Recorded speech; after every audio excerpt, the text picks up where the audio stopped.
Welcome to the थियो study hub. बेटा आज करेंगे यूनिट 2 आपकी स्टार्ट। सब्जेक्ट आपका चल रहा है पब्लिक एडमिनिस्ट्रेशन इन इंडिया। ठीक है, सेमेस्टर 1 और 4 वाले बच्चों के लिए एनईपी के तहत नई एजुकेशन जो पॉलिसी आई है उसके तहत। ठीक है, बीए प्रोग्राम और ऑनर्स वाले बच्चों का है। यूनिट 2 स्टार्ट कर रहे हैं, 2 पार्ट में खत्म हो जाएगी, बड़ी नहीं है यूनिट, छोटी ही है। ठीक है, ये थोड़ा डिफिकल्ट था भारतीय प्रशासन आपके लिए, लेकिन अब जो आ रहा टॉपिक विकेंद्रीकरण, सत्ता का विकेंद्रीकरण मतलब बंटवारा, पावर का डिस्ट्रीब्यूशन, ये आसान होगा। ठीक है, ये मेरी इंस्टा टेलीग्राम चैनल आईडी है। कोई भी क्वेश्चन क्वेरी हो आपकी मुझसे, आप मुझसे इंस्टा पे पूछ सकते हो, और टेलीग्राम चैनल आईडी पे सारे इंपॉर्टेंट क्वेश्चंस, पीवाईक्यू, ये वाली पूरी पीपीटी सब मिल जाएगा आपको वहाँ पे। ठीक है, और बेटा आपका जो सब्जेक्ट है रंगमंच और फंडामेंटल ड्यूटीज़ वाला, आपके फर्स्ट सेमेस्टर के और फोर्थ सेमेस्टर के जितने भी सब्जेक्ट्स हैं सभी के लिंक नीचे डिस्क्रिप्शन बॉक्स में डाल दूंगी। ठीक है, उन्हें ज़रूर देखिएगा। स्टार्ट करेंगे कि विकेंद्रीकरण की अवधारणा क्या है। जो ये चैप्टर का आपका नाम है सब्जेक्ट का, इसका मतलब क्या है? विकेंद्रीकरण मतलब बांटना, विकेंद्र करना, कोई चीज़ सेंटर में उसको बांट देना। ठीक है, तो ये किस चीज़ को बांट रहे हैं? पावर को बांट रहे हैं। तो ये क्या, सत्ता का विकेंद्रीकरण से तात्पर्य है सत्ता का एक स्थान पर केंद्रित ना होकर, सारी पावर किसी एक बंदे के हाथ में ना हो, उसको विभिन्न स्तरों पर बांटो, अलग अलग लेवल पर तुम उसे बांट दो। जैसे हमारे देश में कैसा बटा हुआ है, एक केंद्र सरकार है, पूरे देश की सरकार है, फिर क्या है 28 राज्य, तो 28 राज्यों की सरकारें हैं। पावर बटी हुई है, सारी की सारी पावर केंद्र सरकार के पास नहीं है। आधी पावर राज्यों को चलाने के लिए जितनी पावर जरूरी है उतनी राज्यों को भी दे रखी है। इससे क्या होता है कि एक बंदे के हाथ में सारी पावर नहीं आती, क्योंकि देखो कि जब भी एक बंदे के हाथ में पावर आएगी ना, वो तानाशाही जरूर करेगा, क्योंकि इतनी पावर आ रही है तो फिर तो वो कुछ भी करेगा, कोई इसके आगे बोलने वाला होगा ही नहीं। इसलिए क्या, पावर को बांटना जरूरी होता है। ठीक है, जहां जहां ये सत्ता का विकेंद्रीकरण नहीं है, पावर किसी एक बंदे के हाथ में, वहां पे क्या है बेटा, तानाशाही। जैसे कोरिया वाला सीन है, नॉर्थ कोरिया जो आपका है, कि उसका नाम क्या है, किंग जोंग उन, उनके प्रधानमंत्री जो है, सारी पावर उनके हाथ में और कोई है ही नहीं पूरे देश में, सिर्फ और सिर्फ वो अकेला व्यक्ति है। तो फिर वो जब अकेला ही है तो फिर वो कुछ भी करेगा, कोई उसके आगे बोलने वाला ही नहीं। भारत में केंद्र व राज्यों के मध्य शक्तियों का विभाजन का उदाहरण है। एग्जाम्पल इन्होंने किसका दिया? भारत के अंदर केंद्र और राज्य के बीच में शक्तियां बटी हुई है। ठीक है, बस ये इन्होंने अभी 2 स्तर बताए हैं, अभी हमें 3 स्तर पढ़ने हैं टोटल। पहला कौन सा आपका, केंद्र, फिर राज्य, फिर सबसे नीचे वाला कौन होगा, स्थानीय शासन वाला, उसको हमें पढ़ना है। 73rd और 74th अमेंडमेंट हुआ और पावर को और बांट दिया गया, सिर्फ राज्य तक सीमित नहीं था, गांव जो है ना आपके, वहां तक भी पावरों को भेजा गया कि जो गांव वाले लोग अपना खुद का शासन खुद चलाएं। उन्हीं को पता है उनकी प्रॉब्लम्स क्या है, वो हमसे ज़्यादा अच्छे तरीके से अपना शासन चला सकते हैं, उनके ऊपर हमें रूल करने का कोई अधिकार नहीं है, वो लोग अपना शासन खुद चलाएंगे। ठीक है, तो ये क्या, विकेंद्रीकरण तब होता है जब सत्ता और निर्णय लेने की प्रक्रिया केंद्र आधारित से स्थानीय स्तर पर स्थानांतरित हो जाती है। मतलब केंद्र एक जो मेन है ना, केंद्र से भटकर नीचे की तरफ आ रही, स्थानीय स्तर तक आ रही है। विकेंद्रीकरण में स्थानीय समूह का सत्ता हस्तांतरण का शामिल होता है। मतलब ये पावर बटी हुई है, सारी जो पैसा आएगा, सारी पावर आएगी किसी एक बंदे के हाथ में नहीं होगी, इसे कहा जाता है विकेंद्रीकरण। ठीक है, नेशनल लेवल पर केंद्र सरकार, स्टेट लेवल पर राज्य सरकार है, लोकल गवर्नमेंट्स, इसको अभी हमें पढ़ना है। 73rd और 74th अमेंडमेंट पूरा पढ़ना, और क्वेश्चन इन्हीं से बनेगा आपका कि 73rd अमेंडमेंट क्या है, 4th क्या है, इसमें क्या क्या किया गया, कब हुआ, क्यों हुआ, ये सारी बातें इसमें आएंगी। ठीक है, अब इसका लक्ष्य क्या है, ये तो आप समझ गए ना विकेंद्रीकरण क्या है। अब इसका लक्ष्य क्या है, क्यों विकेंद्रीकरण कार्य कर रहे हैं, चाहते क्या है, रीजन बताओ। ठीक है, तो इसका मुख्य लक्ष्य देखो ये है कि पहले तो एक बंदे के हाथ में पावर आएगी, वो ओवर पावर होगा, सारी पावर उसके हाथ में, फिर वो कुछ भी करेगा, वो ना हो, तानाशाही से खुद को बचाना। दूसरी चीज क्या है कि जितना अच्छा हम हमारी सिचुएशन को समझ सकते हैं ना, जितना अच्छा हम हमारी दिक्कतों को, प्रॉब्लम्स को समझ सकते हैं, और हम जितना अच्छा खुद उसको सॉल्व कर सकते हैं, उतना अच्छा ना कोई बाहर का बंदा नहीं कर सकता है ना। गांव में रहने वाले लोग जो हैं वो किस समस्या से जूझ रहे हैं वो गांव वालों को पता होगा, हमें क्या पता, हम तो शहर में रह रहे हैं, हमारे तो मोटर चलाओ, नल का चलाओ, पानी आ जाता है। उनके वहाँ तो उन्हें बहुत दूर तक जाना पड़ता है ना पानी लेने, तो उनके यहाँ की समस्या मेन क्या है वो ही बता सकता है जो बंदा पैदल पैदल धूप में चल के सर पे मटका लेके जाके पानी भरने जाता है, उन्हीं को पता है ना उनकी समस्या क्या, तो वो इस टॉपिक पे खुद अच्छे से काम करेंगे। हमें क्या पता भाई पानी की क्या वैल्यू है, हमारे तो घर में नल का चलाते पानी आ रहा है ना। तो जो जिस परिस्थिति में रह रहे हैं ना वो ज़्यादा अच्छा समझता है, इसीलिए यही कारण है इन्होंने बांटा। गांधी जी हमेशा इसके पक्ष में थे कि राम राज्य हो, सत्ता का बंटवारा हो बड़े लेवल पे, गांवों को स्वशासन दिया जाए। पहले जब हम आज़ाद हुए 47 में तब नहीं दिया गया, कारण है कि उस वक्त बहुत गरीब थे हम, हमारे पास इतना था नहीं कि हम पूरा देश ऐसे संभाल लेते। लेकिन बाद में 1993 के टाइम पीरियड पे अमेंडमेंट होगा, संशोधन होगा। सत्ता के 2 स्तर थे ना, केंद्र और राज्य, उसको 3 कर दिया जाएगा। वो अभी मैं आगे पढ़ना है, ये अभी मैं सिर्फ बेस समझा रही हूँ आपको, अभी आगे वो पढ़ेंगे आप। अब इसके लक्ष्य पढ़ लेते हैं कि क्या कहना चाह रहे हैं। तो इसमें क्या है कि यह एक दर्शन और स्थानांतंत्र दोनों ही है। क्या है? ये एक तंत्र है स्थानीय समुदायों को शासन बनाने के लिए, उनको सशक्त बनाने के लिए। स्थानीय समुदाय जो है ना, जो लोअर लेवल है, वो भी पावर में आए, उनको भी सत्ता दी जाए ताकि वो भी थोड़े मजबूत हो। ठीक है, सत्ता में बनाने के लिए अपने पारंपरिक केंद्रों से दूर दराज के क्षेत्रों में सत्ता को विकेंद्रीकरण करना चाहते थे। ये क्या चाहते थे कि जो पावर एक ही जगह पे है ना, वो आगे बढ़े।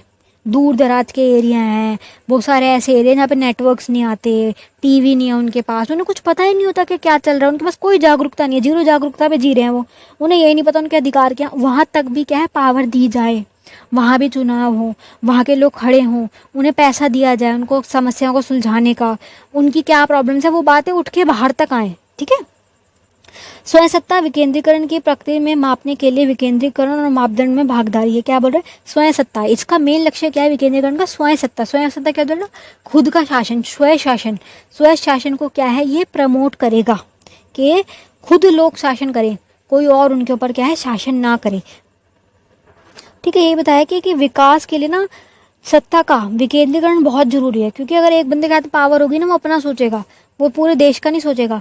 तो इससे क्या है, हम क्या चाह रहे हैं, विकास हो, तो विकास के लिए विकेंद्रीकरण बहुत ज़रूरी है। ठीक है, नेक्स्ट आपका लिखा है कि विकेंद्रीकरण के परे नई संस्थाएं स्थान बनाकर लोगों को भागीदारी देना। अब देखो, अगर इतनी वो कर रहे हैं कि पावर को बांट रहे हैं, तो नए लोगों की जो पढ़े लिखे नहीं है, जिन्हें पता ही नहीं है कि उनके क्या अधिकार है, उनको भी भागीदारी मिलेगी, वो लोग भी आएंगे, उन्हें भी सरकार में अपने बात रखने का मौका मिलेगा। ठीक है, भागीदारी से इससे बढ़ेगी, पार्टिसिपेट जो है लोगों का इस चीज़ में, प्रशासन में बढ़ेगा। ठीक है, और लोकतंत्र का इससे बहुत मजबूत होगा।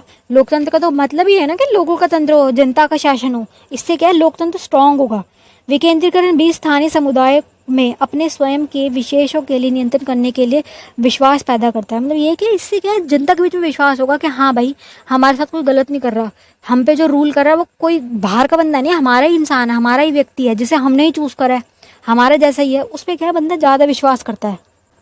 तो क्या होगा बेटा, जो स्थानीय निर्णय लेने वाले जो ये बनेंगे ना समुदाय, ये स्वतंत्र होंगे, स्वतंत्रता में अस्तित्व में आएंगे और बेहतर रूप से कार्य करेंगे, हमसे बेहतर ये कार्य करेंगे अपने के लिए। अब क्या भारत में विकेंद्रीकरण का महत्व, अब इसका महत्व क्या है, विशेषता तो हमने पढ़ ली कि क्यों हम चाहते हैं, इसमें बेस्ट चीज़ें क्या है। अब महत्व पढ़ेंगे। महत्व और विशेषता बेटा मिलती जुलती होती है, हल्का सा डिफरेंस है, बाकी आप इसके पॉइंट्स उसमें भी लिख दो, चल जाएगा। अब इसमें क्या है बेटा कि भारत की सरकारी व्यवस्था विकेंद्रीकरण का महत्वपूर्ण है, यह विकास को बेहतर बनाने के लिए काम करती है। ये विकास क्या होगा, इससे क्या है, ज़्यादा होगा और बेहतर होगा अगर 3-4 लेवल की सरकार बनती है। तो राजनीतिक प्रशासनिक व्यवस्था में शामिल होने का सक्षम बनेगा। लोग जो हैं, अधिक लोग, ज़्यादा से ज़्यादा लोगों को क्या है, सत्ता में भागीदारी मिलेगी। ये सब पॉइंट हम पीछे भी पढ़ चुके हैं। भारतीय संविधान के द्वारा स्थानीय सरकारों का समुदाय को शक्ति देकर विकेंद्रीकरण समर्थन किया गया। मतलब क्या, सरकार, संविधान ने पूरी पावर दी गई है। ठीक है, एक बार महत्व को हम देख लेते हैं फिर से कि इसमें क्या बेटा, वर्कलोड कम होगा। अगर आप एक ही सरकार पूरे देश को चलाएगी तो सोचो कितनी उनको डिफिकल्टी होगी। लेकिन अलग अलग सरकारें बना दी जाए, हर राज्य की अलग सरकार हो, तो काम करना आसान हो जाएगा, वर्कलोड कम हो जाएगा। निचले वर्ग जो है ना, जैसे स्थानीय शासन वाले, गांव वाले, पंचायती राज वाले, खुश हो जाएंगे कि भाई उन्हें भी पावर मिल गई। ठीक है, बड़ी जनसंख्या के लिए ना विकेंद्रीकरण बेस्ट है। क्यों? क्योंकि इतनी बड़ी जनसंख्या पे कोई एक व्यक्ति काम कर भी नहीं सकता, वो संभाल ही नहीं पाएगा इतनी बड़ी जनसंख्या को। दुनिया की सबसे बड़ी जनसंख्या हम ही है। ठीक है, और क्या है, बंटवारा जब होता है ना पावर का, चीज़ों का, तो जनता खुश होती है, जनता को लगता है कि हाँ कोई गलत नहीं कर रहा हमारे साथ। ठीक है, और इससे क्या है, राजनीतिक ना स्वस्थ राजनीति बनी रहती है। किसी एक बंदे की ही पावर होगी, एक ही पार्टी है, एक ही व्यक्ति पूरा देश चला रहा है, फिर तो वो कुछ भी करेगा। लेकिन विभिन्न जब सरकारें आती है ना, तो आपस में वो बात करती है, पक्ष विपक्ष होता है। ठीक है, विचार विमर्श कर सकते हैं लोग। अगर कोई कुछ गलत करेगा तो वो बोलेंगे भाई हमारे साथ केंद्र सरकार गलत कर रही है, राज्य सरकार कुछ गलत करेगी तो केंद्र सरकार बोलेगी। ठीक है, तो यही सारी बातें कि राजनीति स्वस्थ होगी, लोकतंत्र स्वस्थ बन जाएगा, लोगों की भागीदारी बढ़ेगी, लोगों को सुविधाएं मिलेंगी, विकास के लिए ज़्यादा बेहतर ये है। ठीक है, बाकी सबसे बेहतर यही है। विकेंद्रीकरण के प्रकार बता रहे हैं कि कैसे कैसे विकेंद्रीकरण होता है। ठीक है, जिसमें क्या है, राजनीतिक विकेंद्रीकरण, जिसमें क्या है, पार्टीज, पॉलिटिकल पार्टी की, केंद्र सरकार वाले, राज्य सरकार वाले, फिर क्या कहते हैं स्थानीय शासन वाले, ऐसे। फिर प्रशासनिक विकेंद्रीकरण भी होता है, पावर्स का बंटवारा जिसमें होगा। ठीक है बेटा, तो 4 हैं ये कि क्या कितने प्रकार के आपके विकेंद्रीकरण होते हैं। ठीक है, पहला क्या है, राजनीतिक विकेंद्रीकरण, जिसमें क्या है विभिन्न राजनीतिक पार्टीज आएंगी, राजनीतिक इच्छाओं वाले लोग आएंगे, अपनी अपनी पार्टीज बनाएंगे, ये होगा। राजनीतिक विकेंद्रीकरण में तब होता है कि जब निर्णय लेने की शक्ति का उचित स्तर से राजनीतिक प्रतिनिधि या सरकार निचले स्तर तक स्थानांतरित करती है। मतलब क्या, डिसीजन लेने की जो पावर है ना, वो ऊंचे वाले स्तर से नीचे के स्तर की तरफ जाती है। केंद्र सरकार, राज्य सरकार, फिर निचली सरकारें जो आपकी कहलाती है पंचायती राज वगैरह। ठीक है, अब इससे फायदा क्या होता है बेटा, जब ये डिसीजन लेने की ताकत जो है, शक्ति जो है दूसरों को दे रहे, इससे क्या होगा बेटा कि जो ये शासन सौंपा जा रहा है ना, इससे क्या होगा, इस प्रकार की शासन प्रणाली से अधिक लोगों को भागीदारी बढ़ती है, जो बदले में सरकार की वैधता और अधिक राजनीतिक स्थिरता के ओर ले जाता है। मतलब क्या, विश्वास जो होता है ना वो बढ़ता है इससे, कि हमें भी भाई हक मिला, हमें भी पावर मिली अपनी बात रखने की। और इसके लिए क्या किया गया है, 73rd और 74th अमेंडमेंट किया गया, जो हमें भी आगे अगले पार्ट में हमें डीप में पढ़ना है। ठीक है, अभी इसको सिर्फ इतना ही देखो कि ये 2 संशोधन है निचले स्तर की सरकार बनाने के लिए किए गए हैं जो। ठीक है, अभी हम आगे इसको डीप में पढ़ेंगे।